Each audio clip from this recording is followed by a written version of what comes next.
Well, it's a bit difficult to say how it all started because it's never one event or it's always a lot of things. There are two things how it all started.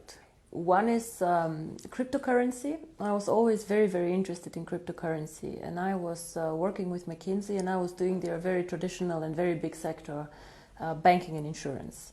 So Bitcoin somehow popped up, and we were discussing it. And if I'm very honest, I did not believe in cryptocurrency. I did not believe in all this concept of digital currency, anonymous transactions, and so on. But I still was following Bitcoin. And it got more and more successful, and it got more and more interesting.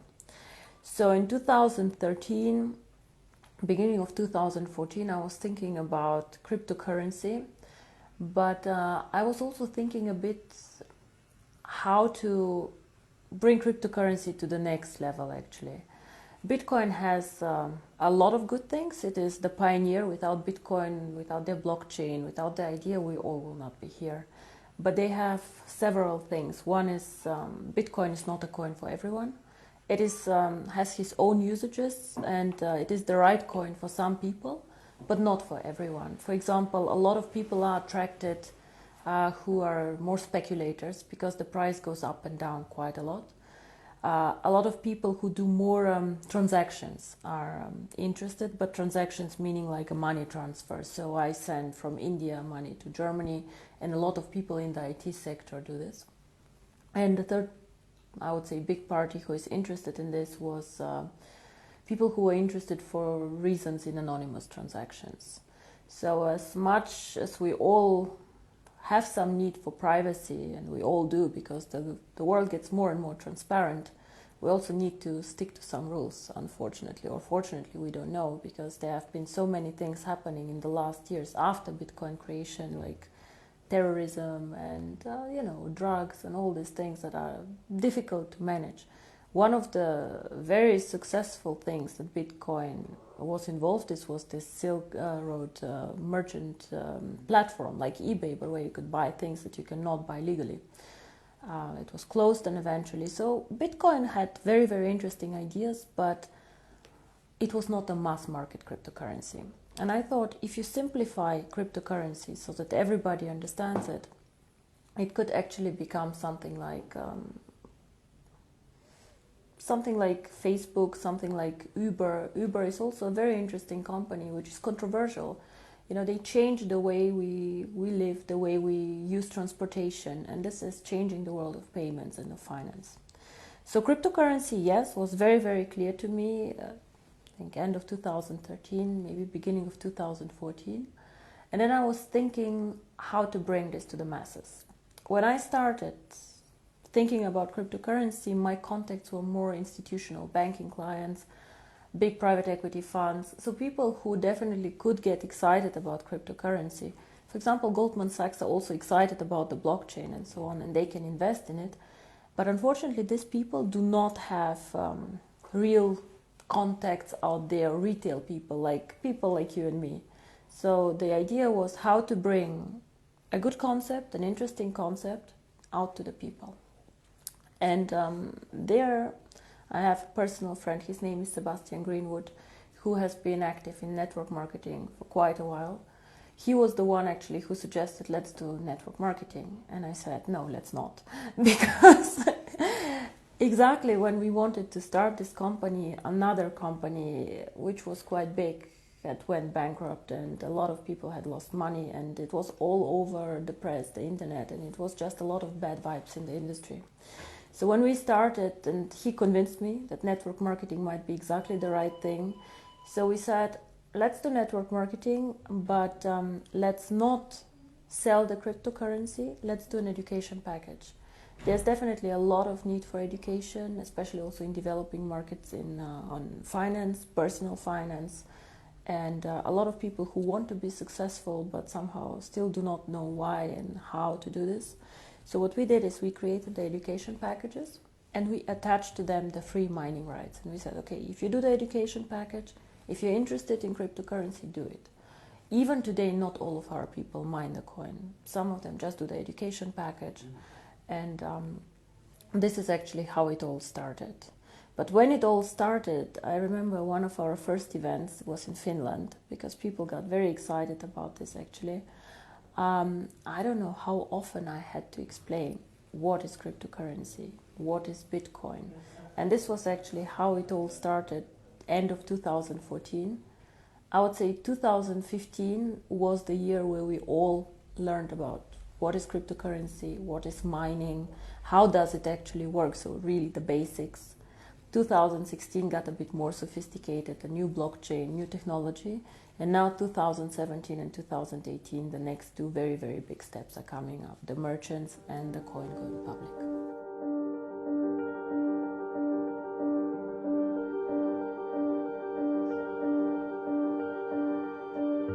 If you go to websites like CoinMarket or whatever, you will see that there are a lot of cryptocurrency out there. Nobody can say how many actually. It can be 400 or 500, we just don't know. So in my opinion, however, there are maybe 3 or 4 really big ones who are trying to be big, who are trying to find a niche and who are trying to do some work. Bitcoin for sure is one of the big ones. It is the most liquid cryptocurrency out there. Most people who speak about cryptocurrency trade this coin and do things with this coin. Still, the transaction value is very, very low. So if you look at it, it's probably 3 to 4% of the coins who get transacted per day. And a lot of these transactions are internal transactions. It means I put from my account to another of mine account, just for safety reasons, coins. We have Litecoin. Litecoin is a big coin. It is probably the number 2 out there, but nobody actually uses it, even not in transactions.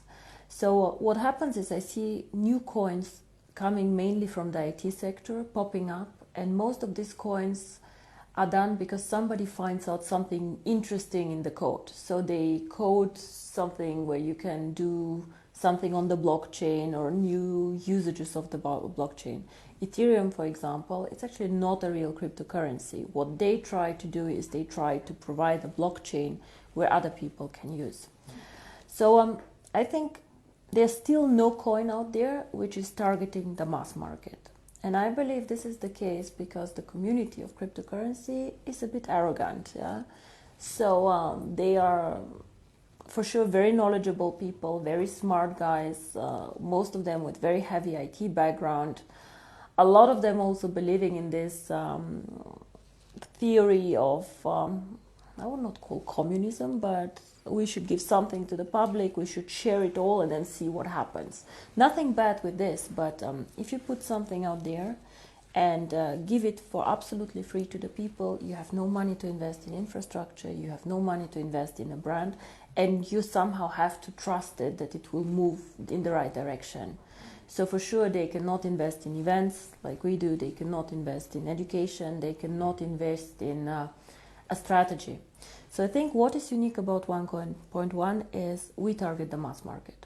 So we try to make the cryptocurrency as simple as we can, we try to link it to education, and we try just to be accessible for everyone. Make the mining very simple, make the usage very simple. The second thing that I believe we are unique is that we are very global. So we always try to create a currency that is present on all continents. It is not an easy task because sometimes it is much easier to be on one continent. For example, Europe, where people are very sophisticated, where they understand this, or China, where people also like a lot of digital currencies. But still, we believed from the beginning, if we want to be the future of payments, if we want to do transactions, we have to be also in Africa, we have to be in India, we have to be in Latin America. So this is very, very important for us.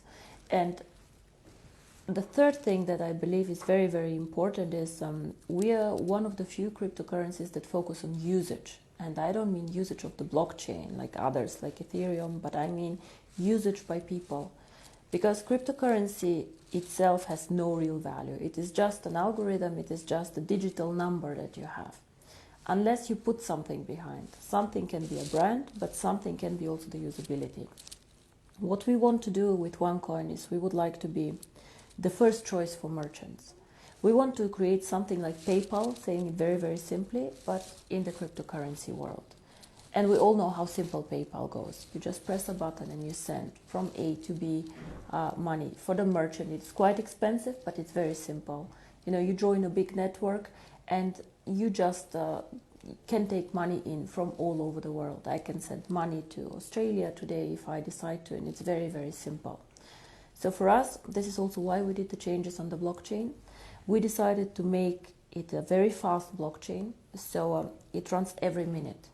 In average, this means that every 30 seconds your transaction gets approved, because you do not, you join within the block running.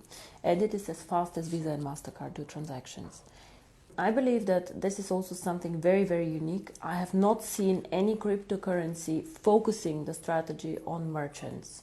Most of them are speculator currencies, and whenever you have high volatility, it means the price going up and down very, very quickly and fast. It is bad for you as a merchant. Why? Because you want to take the money that you want. You want to sell a service for €100.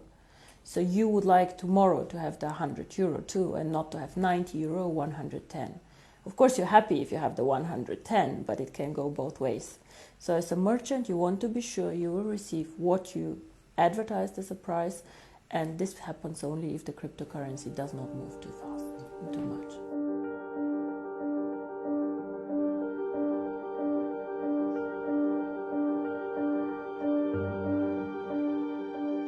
I believe that the network should do nothing else than communicating this, because I'm just making money, I'm just making commission. It can never be just the reason why somebody should join a network. Then you can sell soap, you can sell whatever is out there, I don't know, beds and things like this.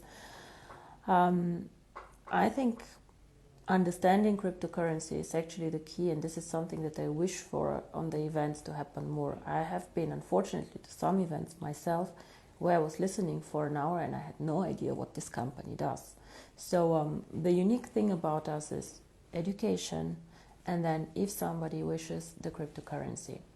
Of course, cryptocurrency can change the world, and I believe it will. The question is, will it be tomorrow? Will it be in a year, or in 2 years, or in 3?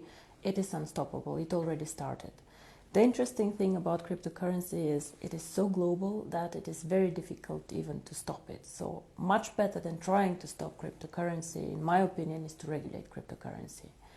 Just to regulate cryptocurrency as part of the financial landscape. We are not banks, for sure not, but to make some rules for people out there, because today everybody can go and create a cryptocurrency and start collecting money. This is not the way it should be. So what we, for example, do is we already started doing KYC procedures, things that you normally do for opening a bank account. Or if you're a merchant and you want to join us, you still have to provide us with some documents so we know what do you sell, what is happening, why is money being transferred. We don't have to, but we do this. So this is one thing with the merchants. It's a lot of freedom of business. For example, for the European market, if you're a small, innovative Swedish company, what can you do? You can develop some cool software, you can do things. Most of us are in the digital network, they are doing interesting things, and then you want to sell it to other markets. It can be Asia, it can be India, it can be everywhere. But China and India are very difficult to sell things to. They do not have the free capital flows that we have. So you might find a Chinese buyer, but it's difficult for you to get a payment. And it's very frustrating because you're a small company, you focus on software, you do not focus on international payments. If you're a big company, you can do this, but you don't have the know-how. Now here, cryptocurrency can help you, because OneCoin is very strong in China and is very strong, for example, in Europe. So what you can do is you can put your software in our shop that is starting now in next year. You can put up the price, whatever the price is that you would like, and then a transaction between a Chinese buyer and a European buyer can happen like this. Within 1 minute, the transfer is done. So this is something very exciting. For me, this is a bit more freedom of doing business. And the second thing, as you say, is the unbanked. Now, the unbanked, I don't know if you had a look what happened in India. India is a cash economy, so a lot of the poorer people who do not have a bank account for several reasons. Poor people normally do not trust banks. Poor people hoard the money for emergency. Within 4 days, they told them that they need to come and just give the cash that they have only up into a limit, and they needed to exchange it, and the other cash was just void. Now this is a disaster, and this disaster will not hit the rich people. It will hit like very, very small people who have their savings. Cryptocurrency can make a change. Now, you ask me, if a person is so poor he doesn't have a bank account, how will he deal with cryptocurrency? A lot of people have access to phones, so if you manage to link cryptocurrency to a phone, and of course it's already linked to the internet, you can give these people so many more options how to bank with us. So a cryptocurrency provides just another corridor how they can make money movements and how can they join the financial system. But we have to be very, very clear on this. This is probably the most complex part of what we're doing. The merchants, I believe, is quite simple to put together. Then you have to grow the merchant network. You have to be attractive, low-cost opportunity, fast, reliable, fine. But the remittances, you always need a point where cash gets collected. And this is the second part of the strategy, which will come most probably only after we open the coin for everyone. You need to make sure that there are points where you can make the virtual currency real. So where cash can come in that people have, they can send somewhere, and then they can get the cash and go to the supermarket and spend it. Can work, for example, if you get several partners to join. It can be a phone company because you go and pay your phone bill, or you can just charge on your phone bill the cryptocurrency and back. It can be a big gas station chain, for example. It can even be a supermarket chain. Like if it's a big chain, they can take cash in for you, they can give cash out. For example, in Germany, a lot of supermarkets started giving cash out with your card. So the same can be done for cryptocurrency. You just need to find a lot of points and a lot of partners, again, a network, where they support the idea of cryptocurrency. And to be honest, I believe that this will happen because banks currently have a monopoly on many things, and they do not treat some of their clients in a good way. So I believe that the second system, a financial system, will be created and somehow will happen. How fast, I cannot tell you, but there's always this tipping point theory. Things start, grow, at one point of time, they just reach a point where it just gets inevitable and just like goes out.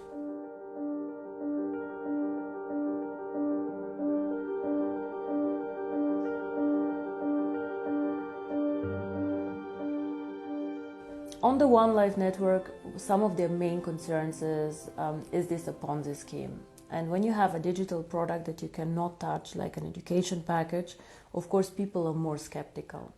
So I respect everybody who has questions or who criticize or just wants to talk to us, but what I do not like is when people do not do their homework and do not check what is going on.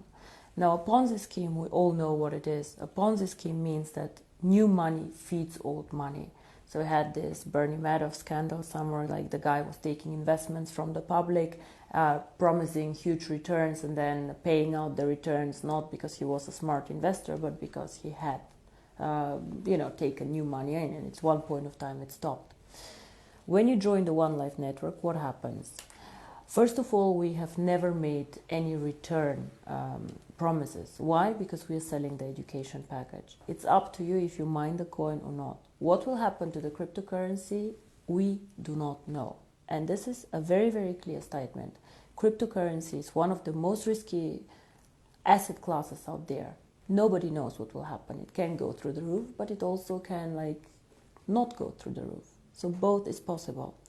But what is important when you speak about a Ponzi scheme is, first of all, we give people the opportunity to make money without paying for a position.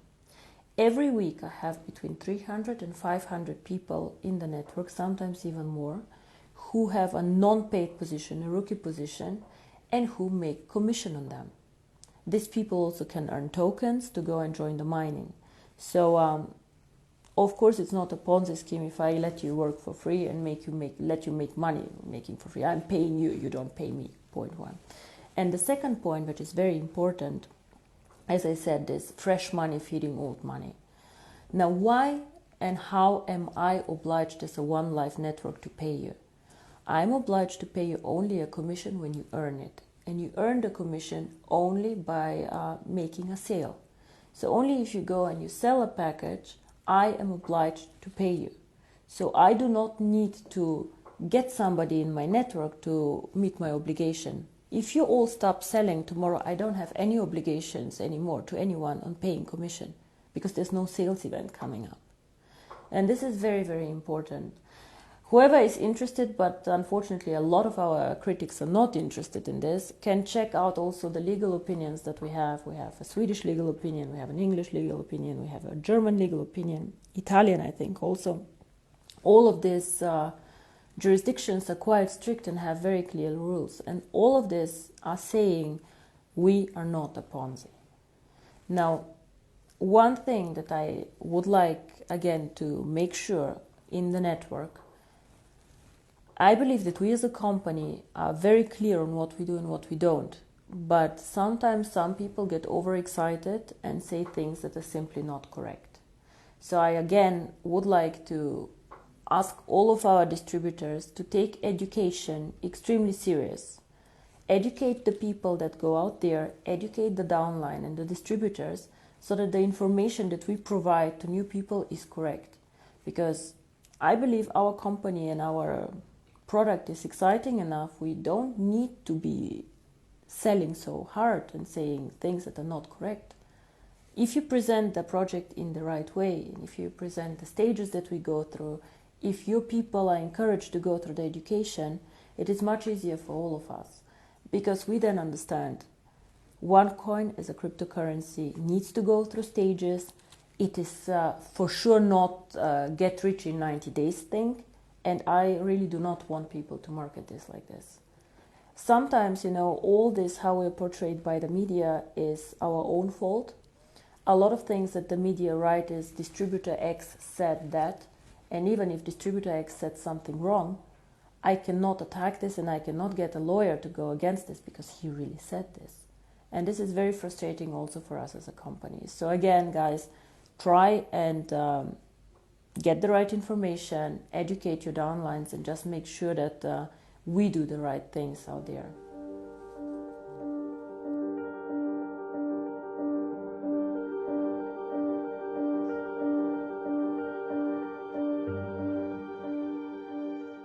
So we had 2 very exciting years. We were growing very fast. We were doing very, very good things. We did some adjustments too as a company on the blockchain, things that we just did not know before when we started. For example, the blockchain and the merchants. Now, the best, I think, is yet to come, and the most exciting part is coming now, because now we have to move from just mining the coin into usability of the coin. And the first thing how you can use the coin is moving on with the merchants. 2017, January, February, we launched our own merchant platform. So what does this mean? As a merchant, you can join the platform for free, and you can sell your services or your products, whatever you have. You can sell it in this platform. You have access to over 12 million people there, because we have about 3 million paid accounts and about 9 million free accounts in the system. So this is a lot of people. And the good thing about these people is the paid accounts, these are people who have for sure money and who are interested in buying things online. So you can join as a merchant for free. And for example, I don't know, if you have a flower shop, you can say, okay, this is a voucher for my flower shop. It is worth €100. You can come any day and join me. Groupon, for example, does things like this. However, they force the merchant to do a 50% discount on whatever they sell so that they are attractive. And the fees that the merchant pays are very high. So in the end of the day, they're only 20% maybe staying with the merchant. What we want to do is, if you're a merchant, you get access to our client base. You can offer your services, you can offer your products. However, we want you to take 25% of whatever the price is in coins. Of course, a lot of our network will get excited. Some of them have small businesses. Some of them already are exciting merchants about this. So these people can join the network of stores, the network of people, and so on. So We will also incentivize the members to bring in merchants. The liquidity of the coin currently is still low. So this means that you cannot liquidate all of your coins tomorrow before going public. This is why we will give the merchants the option to take up to 75% of the price in cash. If you're a merchant, if you want 100% in coins, you can. Yeah, but if you just want 25% in coins, you also can. However, what we will do as a company, we will pay a BV value on the cash payments. Why do we do this? Because first of all, the more good merchants we get, the better for the coin value. And of course, we want this coin to be very, very successful and to get good merchants. We said, I think in Bangkok, we said 10 million users, 1 million merchants, and hopefully one day 25 euro for the coin value. But I do not want to have 1 million bad merchants. I want to have, even if it's just 100,000 merchants, but really good merchants where people get excited to use them. And I believe that in incentivizing our distributors who attract merchants for the network on the volume that the merchant makes is the right thing to do. Because it's so easy for me to sign up. I can sign up today 100 people, 100 merchants. If their products are too expensive, not attractive, bad quality, no point. So it's again, we trust each other as a network. We want the best for the network, and this is how we want to grow as a network. And of course, it's very nice for you as a merchant. You know, you put the OneCoin sign on your door. I accept OneCoin. People maybe come and ask you, what is OneCoin? I want to know more about it. Then the merchant can go and say, okay, this is an education package. If you want, please have a look. And again, the network wins from this. So 2017, to get back to your question, for me is the year of the merchants, while 2018 is then the year where the coin has to go public.